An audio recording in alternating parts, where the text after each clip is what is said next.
Hey guys, we're already back with a brand new video. This video is going to be a little bit different from the content that I usually post on here. I'm trying out something different. A couple of my friends said that they wanted to hear me tell a story or something like that on my channel because apparently I'm a pretty good storyteller and my voice is pretty relaxing to some. So I guess I just wanted to try out telling a story or something like that. So if you enjoyed this type of content from me, definitely let me know in the comments down below, and I'll see if I can remember some more weird things that go on in my life, because Lord knows I have a lot of content to pick from. So let's get on with the story. So I feel like in order for this story to have like as much as the impact as it had on like 12-year-old me, I really have to properly set the scene. For middle school, I went to a Quaker school. For all of you guys who aren't familiar with the Quaker religion, think oatmeal box. Exactly what that guy looks like is exactly what their religion entails. They believe in like the light of God is in us all, and a lot of them eat a lot of plant-based food, if you will. The school was basically full of a bunch of Karens and Karens' children and PTA moms, and just that whole stereotype was basically my school, just like with some gay rights and racial injustice thrown in there. That's basically what my middle school experience was like. And I was around 12. I think I was in 7th grade when this story happened. So I was awkward and I was still trying to solidify like my friend group. Let's see, I was in 7th grade, which means I would be graduating the next year, and I didn't really feel like I had like found a group of people where I really belonged in. There were like maybe 5 black kids in my class, and I was one of them, obviously. So like fitting in definitely wasn't something that I did well, just based on the fact that I was black in a predominantly white school. But then on top of that, I didn't even get along with most of the black people there, so I was like really trying to find myself. And at the time, there were these guys that I was hanging out with. There was like maybe 4 or 5 of us in a little group, and I really loved this friend group because, like, at the time, I think this is when like Undertale was popular and stuff, and like I felt like I could be myself around this group of people, and that's very important for this story because it kind of shows you where my mindset was at when this was going on. So now that I've set the scene for you, let me tell you exactly how it is that this started. So it was a regular day, like any other day, I was walking through the hallway, and there was this girl. She couldn't have been, let's see, if I was 12, she couldn't have been more than maybe, let's say, 10. I don't remember that many details about her because I've tried to expel as much information about this situation from my mind as possible in order to secure like what piece of mental health I have left. So if I'm a little fuzzy with some of the details, you know why. But this girl couldn't have been more than 10, and she was in the hallway and she was crying. Now, I consider myself someone to be pretty giving, pretty emotionally aware, pretty I'm laughing because okay. I consider myself to be a very emotional and empathic person. I can really feel the emotions of other people. So when I saw this girl crying in the hallway, I really felt her because, sometimes I feel like, I'm just trying to cry in the hallway and just like not really care about what's going on around me. But I saw this girl and I felt bad for her, and I was like, oh, maybe I should go over there and I should help her. I would have been a little late to class, but I was in a school where, if I was late to class because I was cheering someone up, that wasn't something I would get in trouble for. So I was like, nothing to lose. I can get my little brownie points and be on my way. So I stopped and I bent down to her and I said, oh, what's wrong? And I wiped her tears from her eyes and stuff. And I was like, oh my goodness, what's wrong? Are you okay? She just cried to me and she said, I'm just not having a good day. Things just aren't going my way. And I was like, well, when you're feeling like that, it's okay to cry and it's okay to, feel how you're feeling. Just know that at some point, everything's going to get better. Because I wasn't quite sure what exactly she was going through. But I just said some, pretty vague general stuff just to make her feel feel a little bit better, because if I was in that situation, I would have liked a nice upperclassman, such as myself at the time, to, you know, give me some encouraging words or something like that, especially since we didn't really speak to each other. It was just kind of supposed to be like a random act of kindness and then keep it moving. But unfortunately, in my position, we didn't keep it moving. It was something that lingered, but I'll get into that in a second. I took her to the girls' bathroom. I dried her eyes. You know, I just made sure she was okay because she was breathing kind of heavy, and I just made sure that she calmed down or whatnot. And I went on about my day. That was supposed to be where the story ended, but unfortunately, that's not where our story ends. So I'm sitting in, okay, so at my school, we ate in like the classroom. So like we'd pick a classroom to eat. There was like a rotating schedule of like what classrooms you could go to eat at. So me and my friend group picked a classroom, and we sat down at like the couches or some whatever, and we were heating up our food. I always had these little microwavable lunches and stuff, so I was there digging through my lunchbox trying to get the microwavable food, but there was always a long line at the microwave, so I was preparing my food, but it's not like I was gonna go microwave it anytime soon. So I'm just chilling, talking to my friends. We were probably singing like Undertale music or something like that, because I was a huge Undertale buff, if I can even use that word in the context of Undertale. But and all of a sudden I see the girl who I just, you know, comforted a couple hours ago walk past the door. And in my head, I'm like, I wonder if she's okay. I wonder if everything's going all right with her since I last spoke to her. But it was like a lingering thought, because she passed by the door. It's not like she came in and looked like she was looking for me or anything like that. Like, she passed by the door. So I just thought about it, and I was like, huh. And then I went on with my lunch. And then she passes by the door again. And I'm like, I wonder if she's okay. Maybe she's looking for, like, I don't know, a school counselor or something like that. And she passes by, and she looks inside of the classroom that I was sitting in, and she locks eyes with me. And I'm like, oh, okay. And she comes into the classroom, and she kind of, okay, so I'm sitting next to my friends on the couch, and the couch can hold like maybe 3 people. They were very adamant about how many people were on that couch. Like, they would get really pissed off if, anyways. So she comes into the classroom, makes eye contact with me, walks straight towards me, clears a space next to me, and plops down without saying anything. And I'm like, okay, I'm not one of those people who are like, oh my god, I don't like underclassmen sitting with me. What is she doing? How dare she look in my direction? Like, I've never been someone like that. So she's there and she's chilling, and she's like, hey, you know, I was still feeling a little lonely, and you really made me feel good about myself, and I was just wondering if I could eat lunch with you today. And I'm like, oh my goodness. My friends are like, oh my god, zuri, oh my god, blah, blah.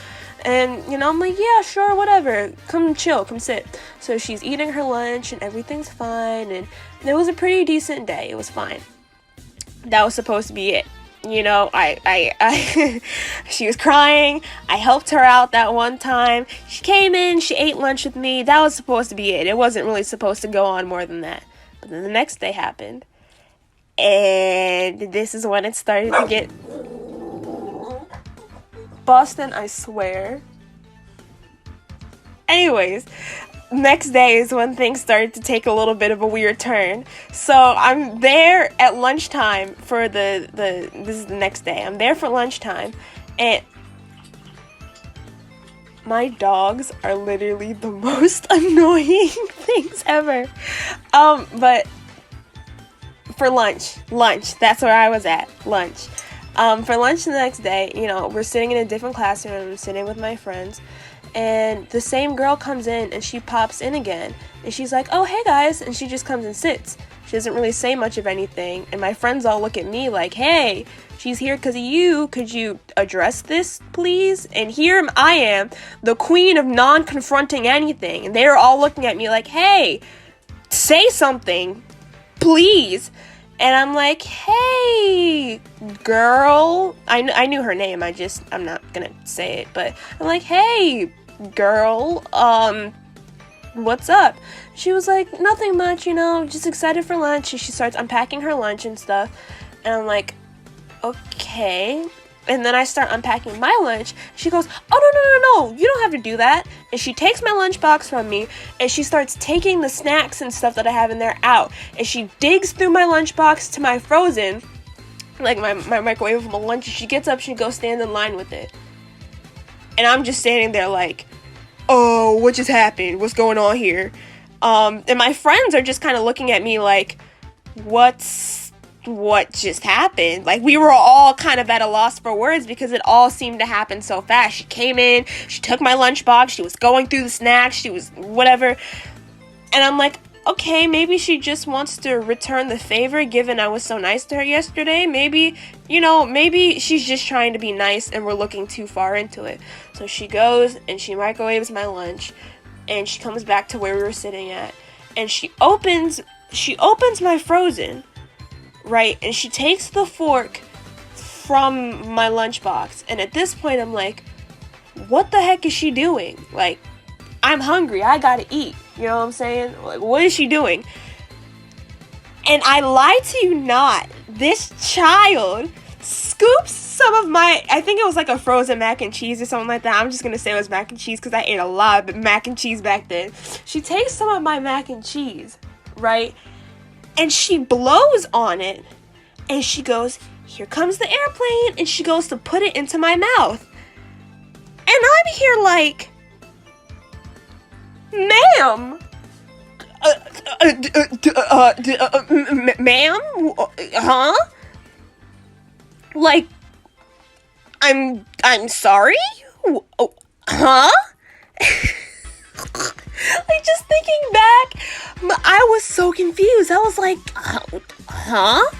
And I was like, hey, this really isn't necessary. I assure you, I'm capable enough to blow on my own food. I appreciate it that you microwaved it for me, but I can eat it on my own. And she was like, oh, okay. And she handed me my frozen and just went back to eating as if that whole thing didn't happen. So I'm like, all right, this was a little weird, but maybe she was just trying to repay the favor. Maybe, whatever. We won't have to worry about this tomorrow. So the next day happens, and you'll never guess what happened. She was there again, but this time, she had, okay, so this time, we're sitting, and she sits next to me, obviously, and she goes in her lunchbox, she goes, okay, so for lunch for you today, I brought you some of these, like, fruit by the foot. I forgot what they're called, but they were like the Trader Joe's version of fruit by the foot, the organic kinds or whatever. They were good. It was just, it's funny. But she has some of those. She's like, yeah, I brought these for you for lunch today. I tried to ask her something different for you, but my mom said blah, blah, blah. And I'm like, what do you mean you asked your mom for, why are you packing me snacks? And she was like, oh, because I saw it was in your lunchbox and I just figured you'd want something else or something a little bit better to eat. And I'm like, oh, what? I'm like, huh? And this went on for like a month, 2 months, because I could not say anything until one day my friend group actually got pissed at me because they're like, she keeps sitting, she keeps taking up space on the couches whenever we want to sit on the couch, she keeps talking about things we don't know what she's talking about, you need to get rid of her. And I'm like, get rid of her? Like, guys, don't you think that's a little, like, extreme? Like, I still don't even know 100% why she was crying in the hallway. I don't think, like, I feel like she'll just go when she's ready. And they were like, nah, fam, you gotta get her out. You gotta get her out now. This is done. Whenever she would see me in the hallway, she would, like, smile awkwardly. Or she'll be like, Zuri, oh my god! Like, while she's, like, waiting to get in class, like, she would just, like, make all this noise. And I'm like, please don't do that. Don't do that. And my friends were just absolutely, like, sick of it. They were like, you gotta tell her to go. You gotta get her to leave. She has to go. And I didn't want to do it because, like I said, I was this child's, like, savior. And they just wanted me to just disregard her or just, like, get rid of her or whatever. Which, I mean, she was annoying, but, like, not to the point where I wanted to, like, throw her out on the street, you know? It seems kind seems kind of harsh. I mean, I don't know what she was going through, but like, get it, like, but my friends kept telling me, they were like, well, she was doing something before you came in and saved her life, apparently. She can go back to doing that now. And I was like, I mean, I guess you're right. So I sat her down and I was like, hey, girl, I really appreciate how much you look up to me, and I really appreciate how much you try to look out for me and stuff. But I think we need to part ways now. I think you should go hang out with your grade friend group, and, I'll hang out with mine, and when we see each other, we can be nice to each other, but this whole following me around thing and blowing on my food and packing me lunch and screaming at me every time you see me in the hallway. When I say scream, I mean that weird white people scream. Like, it's not like a, oh my gosh, it's like, zuri, like she was doing the most, and I did not want to draw any more attention to myself than I already did naturally, being black with my weird hair and my weird interests. I already had a target on my back, and this child was just making it 100% worse. So I was like, yeah, I think we should split ways. I really do appreciate you looking out for me the way that you did and returning the favor, but I feel like you've definitely returned the favor after like a month and a half of following me around like a lost duckling, and I'll see you later. She seemed a little sad, but then she was like, oh no, I totally understand. And that was it. Or so I thought. Guys, the next day, she brought her friends. She brought her friends to where we were, and she sat her friends down with us. And my friends are like, yo, you got to do something about this, or you just can't hang out with us straight up. And I'm like freaking out because I'm like, my friends? They don't want to hang out with me anymore? What am I going to do? So, yeah, I basically told her off, and I was like, yeah, please go. Leave me alone. And, yeah, that was the end of it. She never spoke to me again. Whenever she saw me in the hallway, she would kind of run a little bit. I feel like I probably scared her, and you know what? That's just how the cookie crumbles, I mean, I consider myself to be a pretty decent person most of the time, but sometimes we're gonna slip up. Sometimes there's gonna be some mishaps, and we can't do much about that, Sometimes there's just gonna be that bad egg or that bad experience. There's not much we can do about that. You know what I'm saying? Maybe I can blame it on the racial inequality or whatever that was going on at the school at the time that just fueled my rage. But we can't all be perfect all the time. And I'm a perfect example of that. That child deserved what was coming to her. That child. Yeah, but that's about it. That's the story of the child who basically, like, followed me around for, like, a month and a half. And I broke her heart, and she disappeared with a permanent fear of me. So yeah, this story was kind of boring, but I felt like telling it because this is really something that I experienced, and like it really happened, So I just No, but if you enjoyed this video, remember to leave a like and comment down below if you want to see me do more of these types of videos in the future. And I'll see you guys later. Peace.